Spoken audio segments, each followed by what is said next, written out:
When Ritchie Blackmore, the legendary guitarist of Deep Purple and Rainbow, calls Paul McCartney the greatest composer of the last 100 years, the remark carries unusual weight. Blackmore is not a casual observer of popular music. He is a musician steeped in both rock and classical traditions, known for his obsession with melodic structure and harmonic detail. His endorsement of McCartney is more than flattery. It is an acknowledgement of how melody and accessibility can coexist with sophistication. Blackmore's admiration for McCartney dates back decades. In a 1987 interview, when McCartney was often mocked by the press as lightweight compared to John Lennon, Blackmore pushed back strongly. He argued that McCartney had consistently displayed a gift for melody that rivaled the great classical masters, even if his medium was the 3-minute pop song rather than a symphony. For Blackmore, the strength of McCartney's work lies in what he calls notes that love each other, a way of describing harmonic choices that feel both inevitable and emotionally resonant. This perspective gains traction when one looks at McCartney's body of work.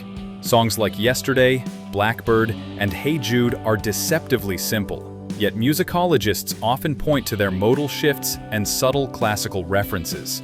Yesterday alone has been covered thousands of times, becoming one of the most performed songs in history.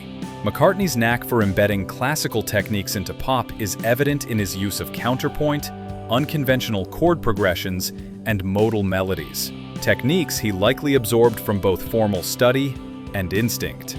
The question, of course, is whether McCartney truly deserves the title of Best Composer of the last 100 years.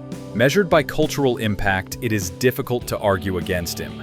Guinness World Records lists him as the most successful songwriter in popular music, with an unparalleled catalog of hits spanning the Beatles, Wings, and his solo career. His melodies have transcended generations, from stadium sing-alongs to lullabies passed down in families. Yet, critics might counter that other composers of the 20th century, such as Igor Stravinsky, Leonard Bernstein, or film composers like John Williams, should also be contenders for such a title. These figures reshaped entire musical languages or created soundtracks that defined modern cinema.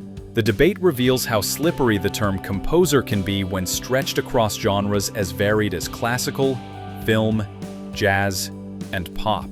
Still, Blackmore's argument highlights something essential. Music does not need to be complex to be profound.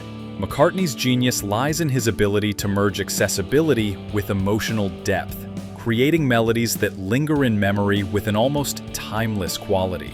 Whether or not he is objectively the greatest composer of the century, his songs have undeniably shaped the soundtrack of modern life.